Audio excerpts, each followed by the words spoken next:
Welcome to the Brew Crew podcast, special Advent calendar edition. This is day one, and this is Phil coming at you live from the SFIL Casa.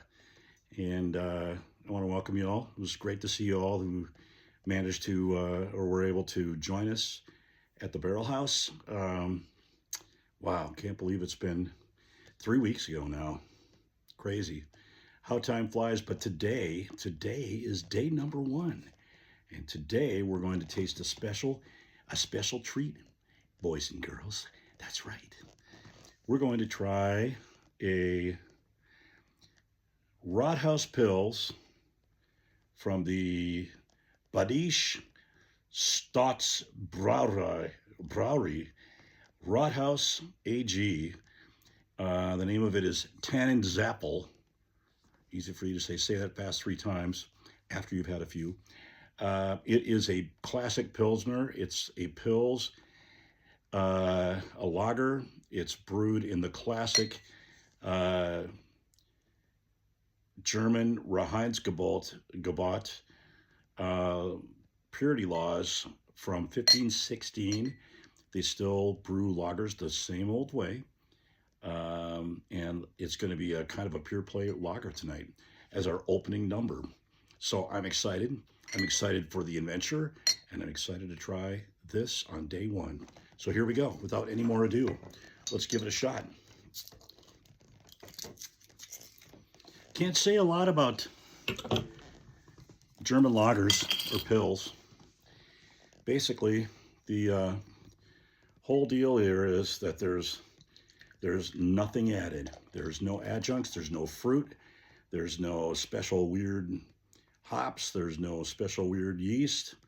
It is straight up barley, no wheat in the German lagers. They do barley, yeast, water, hops, and that's all she wrote, pretty much. So let's give this a try. Look at that beautiful pour right there. It's got that pale yellow, pale gold color you expect out of a lager. So far, so good. It is got a nice kind of a sweet lager type of nose. And I'm trying to find the content on it. Oh, 5.3. by volume. That's actually fairly high for a German lager, I think. That is a mouthful, isn't it? Say that, try saying that fast 3 times. I can't even pronounce it now, let alone after I've had 1 or 2 of these. So without further ado, I'm going to give it a try. Yeah, it's got a nice nose, a pleasant nose, kind of yeasty. Definitely smelling the barley. Not much in the way of hops. The hops will be really light on this. Not to do anything to detract from the main attraction, which is the brew itself. It smells really good. Let's give it a shot.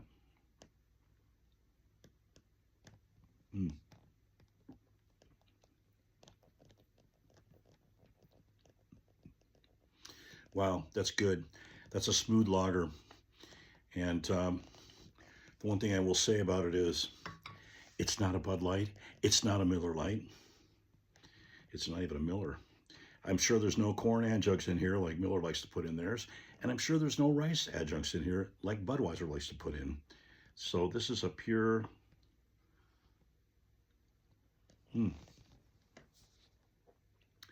Trying to think what the closest American equivalent to this would be. Maybe like a Michelob. You know, just a pure play lager. Haven't seen Michelob in a long time, though. Just straight Michelob.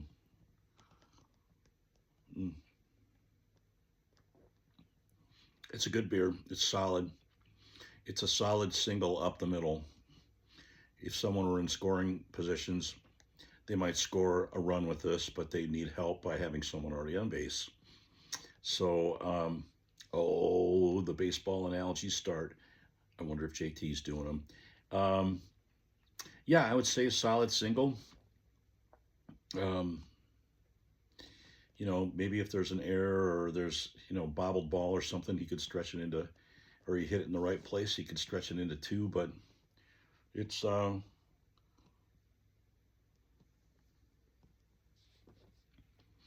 spectacular, but very, very good for the style. It's very good lager. It's very drinkable. There's no bitterness to it. It's not watered down like a lot of American versions of lagers. It's got full flavor. It's not overly hopped like an American lager might be, like a Samuel Adams or something. It is, or more than a Samuel Adams. I'm thinking more like a Sea Weather lagers typically tend to be pretty hoppy. I don't know if Sierra Nevada actually makes any lagers. I don't know if I've tasted any. Their ales are pretty hoppy though. But anyway, you get the gist. It's just very pleasant. It's a very pleasant pour. It's a very pleasant drink. I can't say anything bad about it. I would definitely drink it again on a summer day. That would be a go-to. Nice, cool, refreshing lager. Served really chilled after a hot summer day of being outside, doing the yard work or playing some golf or something. I could definitely see turning to something like this. Um, I don't keep a lot of lagers around in my house, mostly ales of all kinds. Mm, that's good beer. I'm liking that beer. Um, I'm going to keep this short and brief tonight for our first one because we got a long road to go here. We got 24 beers, 23 more after this one. So I like the beer. I think it's a good beer. I think it's a really solid, very good, well above average, very good lager style. Um, no funky aftertaste or anything. It's got the sort of I can taste the yeast. I can taste a bit of the hops on the finish, and as it should. Everything is in place. Everything is in its place where it's supposed to be. I like the 5.3. It gives it a little bit more body. Mm. I think we're so used to drinking, 3.5, 4 point, lagers and pilsners that sometimes are kind of weak and need to get some legs. And this thing definitely has some legs. It's got some little bit of not too much muscle, but and like I said, it's just one of those. It's just one of those really well balanced lagers, and I like that. I respect that. I'm not a huge lager guy. I don't keep a huge stock of different lagers in my refrigerator or in my wine cellar. I have some, but they're typically in a mixed variety pack or something. I might get one from one of the beer clubs, but but really, it's not real typical for me. So when I find one that I like, I remember, hey, this is what a good lager tastes like. So I can enjoy this and say nothing bad about it. I would drink it. Like I said, I think I already said I'll drink it again. It is flavorful and refreshing and lovely. Really like it. I really like it a lot. Not enough for a 4.0. Let's not go crazy here. We do have standards that and like I said, we got a road. We got a road ahead of us here. But I would definitely give it a, let's see. I would give it a 3.5. I would give it a solid 3.5. Yep, that's a good score actually. I think in the days and weeks ahead here, we're going to see a lot of beers that are in this territory. Between 3.5, 4.0, kind of, right in that range. This is a good one, and I say that because I don't look at it just as like, well, my favorite beer is a IPA or a sour, and this isn't that, so I'm going to rate it lower because I don't prefer these, or I'm going to rate this against all the beers in the world. that we're about to drink, and I'm going to rate it at a certain thing. And then you got to rate these beers, and this is my perspective only. Y'all might share this, y'all might not, and that's all good.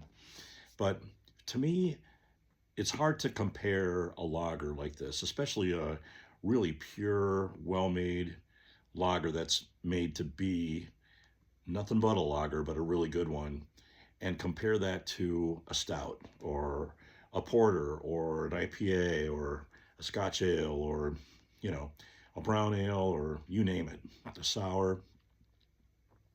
Really hard because the styles are so different. How do you compare them, right? It's hard to. So it's, I think, to me, my scoring goes towards where I think they fall in the category, right? So 3.5, I can't imagine what a 5.0 lager would look like, but it'd be a long ways from anywhere of any lagers I've had. So, but it doesn't mean because this is really solid and so good, I wouldn't put it at a 4.0 either because that's kind of in rarefied air. It's kind of in rare territory. I don't think it's there. I think it's just really good, really solid. So nothing wrong with a 3.5, but that's what I'm thinking when I'm giving it a 3.5. It's a 3.5 because I'm comparing it to, you know, other styles of lager that I've had and how I believe it compares to that. So, you know, very good, very above average. Average, if you take a 5-point scale, average would obviously be a 2.5. We typically think of anything below a 3 as not that great of a score, but a lot of times it's not that so much as it is we get a lot of phenomenal beers in the Advent calendar. And this year was no exception. And I think we're going to have a great year. You know, they really spent some time at the Barrel House, Matt particularly, spent a lot of time curating this batch for us. So it wasn't just kind of a, hey, what do you think? You know, let's just go grab a bunch off the shelf and pour some, you know, that are on tap. This was really well thought out of the ones that he really thought were special and good.